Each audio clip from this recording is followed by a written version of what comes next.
on him, talked to the oldest man around that knew that was related to him. He didn't know him because he's not that old.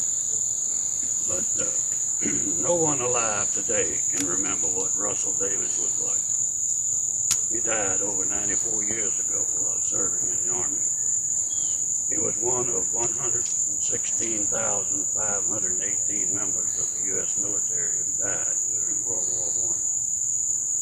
53,403 of them were termed combat deaths, and 63,114 were classified as non-combat deaths. Private Russell Davis was one of the non-combat deaths recorded in that war.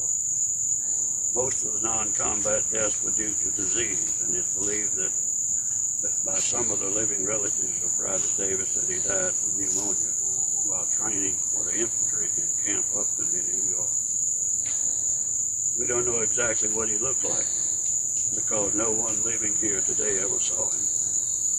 But according to the description of his registration for the draft in 1917, he was short, medium build, his eyes were blue, his hair was dark. He was a farmer by trade. He lived with and supported his widowed mother and two sisters when he registered for the draft in June of that year. He was called and reported for duty sometime later. He would not be called a hero by most people because he did not die by enemy fire.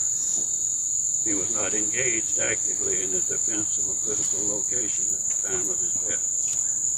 He never stormed a gun emplacement like the heroes that we sometimes associate with that adjective. But he was doing his duty, and he died doing it. Should we expect any more in order to be deemed a hero? I think not. Private Russell Davis left the family that he loved and supported and did everything that was asked of him. It's part of a bigger task of defeating an enemy whose goal was to conquer the world. The army that he was a part of accomplished that mission, and the credit is owed to every man and woman who has